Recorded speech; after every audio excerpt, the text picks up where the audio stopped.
وللہ الحمد والصلاة والسلام علی سیدنا رسول اللہ صلی اللہ علیہ وسلم۔ 10 پاروں کی تلاوت بفضل اللہ تعالی و بکرمہ مکمل ہوئی، اور آج ہم نے سورۃ الانفال پڑھی اور سورۃ التوبہ کی تلاوت کی۔ سورۃ الانفال میں اللہ تعالیٰ نے بیان فرمایا کہ یہ لوگ آپ سے انفال یعنی مال غنیمت کے بارے میں سوال کرتے ہیں، پوچھتے ہیں۔ قل الانفال للہ والرسول، تو آپ فرما دیجئے کہ مال غنیمت کے مالک اللہ اور اس کے رسول ہیں۔ واطیعوا اللہ ورسولہ، اللہ کی اطاعت کرو اور اس کے رسول کی اطاعت کرو۔ فرمایا ان کنتم مؤمنین، اگر تم مومن ہو۔ پھر ارشاد فرمایا انما المؤمنون، مومن تو وہی ہیں، الذین اذا ذکر اللہ وجلت قلوبہم، کہ جب اللہ کا ذکر کیا جائے تو ان کے دل ڈر جاتے ہیں۔ وَإِذَا تُلِيَتْ عَلَيْهِمْ آيَاتُهُ، اور جب ان پر اللہ کی آیات تلاوت کی جاتی ہیں، زادتہم ایمانا، تو ان کے ایمان بڑھ جاتے ہیں، ان کا ایمان قوی ہو جاتا ہے، ان کا ایمان مضبوط ہو جاتا ہے۔ تو مومنین کی شان یہ ہے کہ اللہ کے ذکر سے ان کے دل ڈر جاتے ہیں۔ جب اللہ کا ذکر ہو ان کے دلوں میں خشیت پیدا ہوتی ہے، اور جب اللہ کی آیات تلاوت کی جائیں تو ان کے ایمان قوی اور مضبوط ہو جاتے ہیں۔ وَعَلَىٰ رَبِّهِمْ يَتَوَكَّلُونَ، اور وہ اپنے رب پر توکل کرتے ہیں، بھروسہ کرتے ہیں۔ پھر مزید صفات بیان کی کہ الذین یقیمون الصلاۃ، وہ جو نماز قائم کرتے ہیں، ومما رزقناہم ینفقون، اور جو رزق ہم نے ان کو دیا، جو ہم نے انہیں عطا فرمایا، اس میں سے وہ خرچ کرتے ہیں۔ تو ان کی کتنی پیاری صفات ہیں۔ اللہ کے ذکر سے خشیت میں مبتلا ہوتے ہیں، ان کے دل ڈرتے ہیں، آیات ربانی سے ان کے ایمان قوی ہوتے ہیں، وہ اپنے رب پر توکل کرتے ہیں، وہ نماز قائم کرتے ہیں، وہ اللہ کے دیے ہوئے میں سے خرچ کرتے ہیں۔ جب اتنے پیارے پیارے اوصاف اپنے سینے میں بسا لیے ہیں، اپنے اندر سجا لیے ہیں، تو اللہ انعام دیتا ہے اور ان کو ریوارڈ یہ ملتا ہے کہ اولئک ھم المؤمنون حقا، یہی سچے مسلمان ہیں، یہی سچے مسلمان۔ لہم درجات عند ربہم، ان کے لیے ان کے رب کے پاس درجات ہیں، بلند درجے اللہ تعالیٰ عطا فرماتے ہیں۔ ومغفرۃ ورزق کریم، اور مغفرت ہے اور عزت والا رزق ہے۔ اللہ اکبر کبیرہ۔ تو مومنین کی یہ صفات جو بیان کی گئی ہیں، صرف ان کو پڑھ کر آگے نہیں گزرنا، بلکہ اللہ تعالیٰ ہمیں توفیق دے یہ صفات ہمارے اندر پیدا ہو جائے تو رمضان کا فیضان ہمیں حاصل ہو جائے گا۔ آگے اللہ تعالیٰ نے مومنین کے لیے وہ خاص باتیں بیان کی، وہ باتیں اور وہ امور بیان کیے کہ جو غزوہ بدر کے موقع پر پیش آئے۔ غزوہ بدر کا بیان ہمیں اس صورت مبارکہ میں بھی ملتا ہے کہ کس طرح اللہ تعالیٰ نے کفر و اسلام کی اس جنگ میں، اس مارکے میں مسلمانوں کو فتح یاب فرمایا۔ اللہ ارشاد فرماتا ہے کہ اذ تستغیثون ربکم، یاد کرو جب تم اپنے رب سے فریاد کرتے تھے، فاستجاب لکم، تو اللہ تعالیٰ نے تمہاری فریاد کو پورا فرما دیا، اس کو قبول فرمایا۔ انی ممدکم بألف من الملائکۃ مردفین، کہ میں تمہاری مدد فرماؤں گا 1000 فرشتوں کے ذریعے، پے در پہ جو آئیں گے ان کے ذریعے میں تمہاری مدد کرنے والا ہوں۔ تو غزوہ بدر کے موقع پر اللہ تعالیٰ نے فرشتوں کے ذریعے مسلمانوں کی مدد فرمائی۔ ہمارے پاس انتہائی قلیل مقدار میں اسلحہ تھا، اور قوت ایمانی ایسی تھی کہ مسلمان لکڑیوں کو تلوار بنا کر لڑتے تھے۔ ہمارے پاس اگر 313 ہیں تو 150 تلواریں بھی نہیں تھیں، اونٹ بھی اتنے کم، گھوڑے بھی انتہائی قلیل، لیکن ان 313 نے اللہ کی تائید اور نصرت کی وجہ سے ان کم و بیش 1000 کے لشکر کو شکست سے دوچار کیا، وہ فتح یاب ہوئے۔ تو انی ممدکم بألف من الملائکۃ مردفین، وما جعلہ اللہ الا بشرا ولتطمئن بہ قلوبکم، اور اللہ نے اس کو خوشخبری کے لیے ہی بنایا اور اس لیے کہ تمہارے دل مطمئن ہو جائیں۔ اللہ تعالیٰ نے مسلمانوں کو اونگ دلا دی، انہیں نیند کی کیفیت ان پر طاری کر دی۔ فرمایا اذ یغشیکم النعاس امنۃ منہ وینزل علیکم من السماء ماء، یاد کیجئے کہ جب اس نے اپنی طرف سے تمہاری تسکین کے لیے تم پر اونگ ڈال دی، یاد کرو کہ جب تمہاری تسکین کے لیے تم پر اونگ ڈال دی، اونگ طاری کر دی۔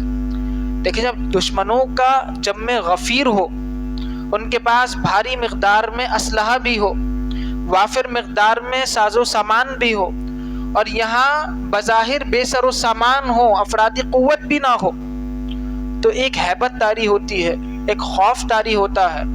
اور حالت یہ تھی کہ مسلمانوں کے پاس میدان بدر میں جو جگہ آئی وہ اس طرح کی تھی کہ وہ ریتیلی جگہ تھی، جبکہ کفار کے پاس جو جگہ تھی وہاں پر ان کے پاس مٹی ایسی تھی کہ ان کے پاؤں جم جاتے تھے۔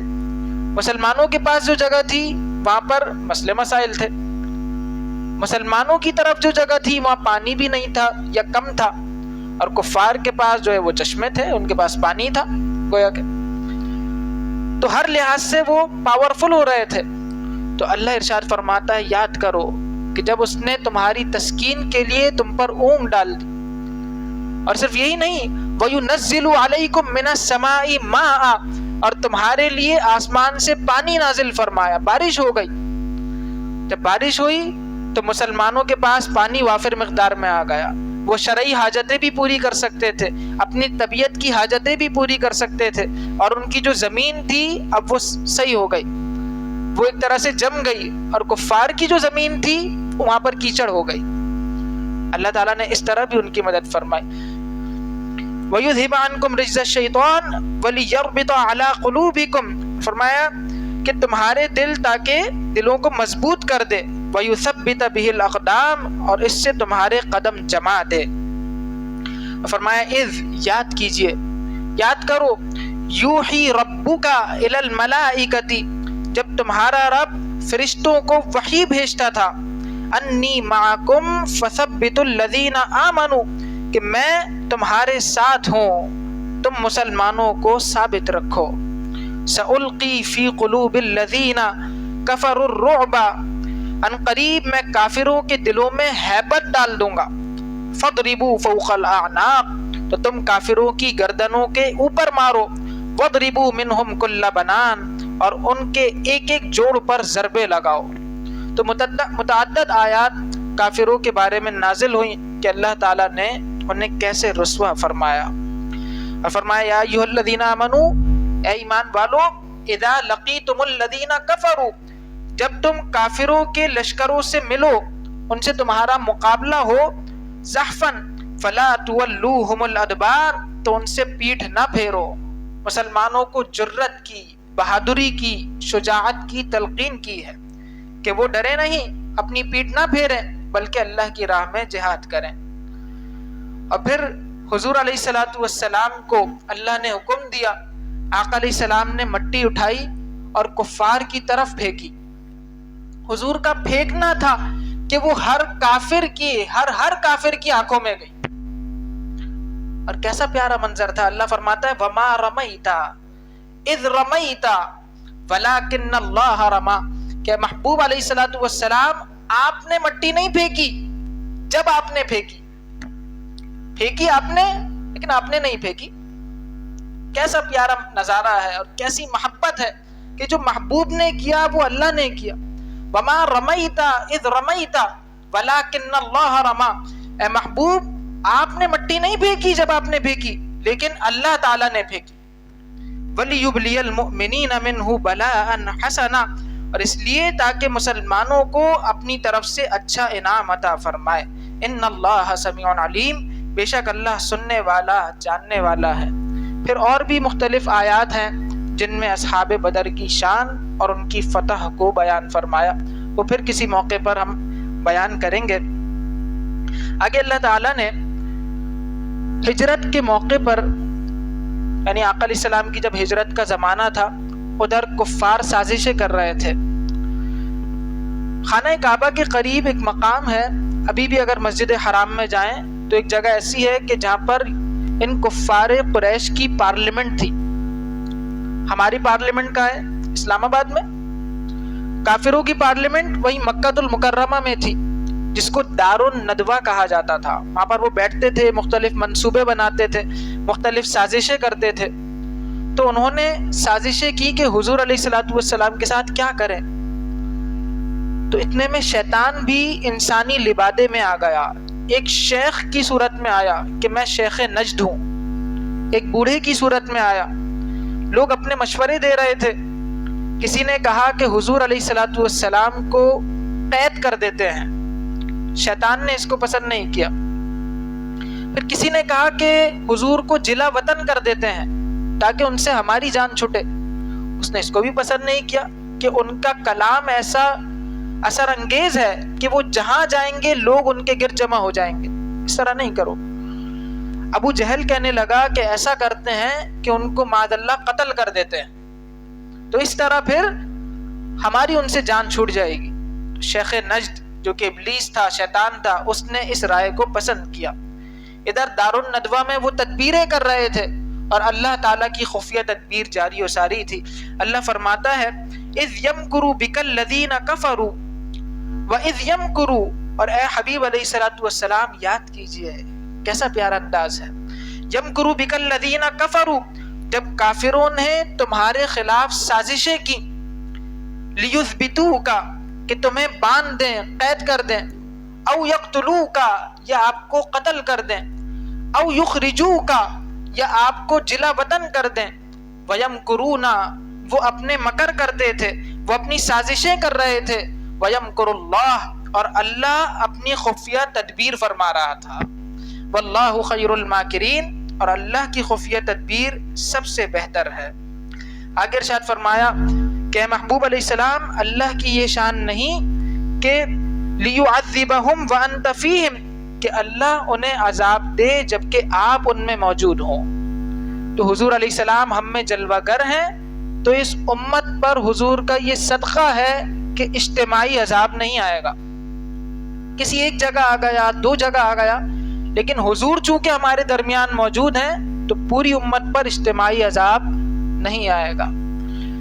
آگے اللہ تعالیٰ نے مومنین کو جہاد کے لیے ابھارا اور حضور علیہ السلام کو حکم دیا کہ یا ایھا النبی حرض المؤمنین علی القتال، اے نبی علیہ السلام آپ مسلمانوں کو، مؤمنین کو قتال پر ابھاریے، جہاد کی طرف برانگیختہ کیجیے۔ یہ قرآن کی آیات ہے، اور آج آیات جہاد کو چھپایا جا رہا ہے۔ اللہ تو حکم دے رہا ہے کہ جہاد پر ابھاریے، یہاں پر آیات جہاد کو چھپایا جا رہا ہے۔ اور وقت قلیل ہے، ایک بہت ہی پیاری آیت کہ جو ہمارے فوجی اداروں پر لکھی ہوئی ہے، اس وجہ سے بھی ہمیں اپنے فوجی اداروں سے محبت ہے۔ یہ آیت طیبہ لکھی ہوئی ہے کہ وَأَعِدُّوا لَهُم مَّا اسْتَطَعْتُم مِّن قُوَّةٍ، کہ اور ان کے لیے جتنی قوت ہو سکے تیار رکھو، من قوہ ومن رباط الخیل ترہبون بہ عدو اللہ وعدوکم، اور جتنے گھوڑے باندھ سکو باندھو، اپنی قوت بھرپور تیار کر رکھو، جتنے گھوڑے باندھ سکو باندھو، ترہبون بہ عدو اللہ وعدوکم وآخرین من دونہم، تاکہ اس تیاری کے ذریعے تم دشمنوں اور اپنے دشمنوں کو اور جو ان کے علاوہ ہیں انہیں ڈراؤ، ان پر رعب طاری کرو۔ تو کافرین کے خلاف، ظالمین کے خلاف جو مسلمانوں پر ظلم کرتے ہیں، اللہ کی زمین کو ظلم سے بھرتے ہیں، ہمیں حکم ہے کہ اپنے گھوڑے تیار رکھو، اپنے ہتھیاروں سے لیس رہو، اپنے اسلحہ کو تیار کر کے رکھو، اپنی قوت کو مضبوط کر کے رکھو، تاکہ اس کے ذریعے تم انہیں ڈراؤ۔ تو آج کل یہ توپ، یہ گولیاں، یہ گولے، یہ بارود جو افواج کے پاس ہیں، یہ میزائل، یہ ٹینک، یہ خالد ٹینک، یہ درار ٹینک جو حضرت درار بن ازور رضی اللہ عنہ کی یاد دلاتا ہے، یہ خالد ٹینک جو حضرت خالد بن ولید کی یاد دلاتا ہے، یہ غوری میزائل جو ہمیں غوری رحمت اللہ تعالی علیہ کا فیضان یاد دلاتا ہے، اور وہ جہاز کہ جو افواج پاکستان مسلمانوں کی افواج استعمال کرتی ہیں، اور قربان جائیے ایم عالم پر، اللہ اکبر کبیرہ، کہ اس مرد مجاہد نے 1965 کی جنگ میں 1 منٹ کے اندر 5 طیارے گرا دیے اور کفر کا منہ کالا کیا۔ تو گویا کہ ان لوگوں نے ان چیزوں کو زندہ کیا جنہوں نے ہتھیاروں کو، اپنی قوت کو مضبوط کر کے رکھا۔ اور اگر مسلمان مضبوط ہوں، فرمایا اِن یکم منکم 20 صابرون یغلبوا 200، اگر تم میں 20 صبر کرنے والے ہوں گے تو وہ 200 پر غالب آئیں گے۔ ہم افرادی قوت سے نہیں لڑتے، ہم ایمانی قوت سے لڑتے ہیں۔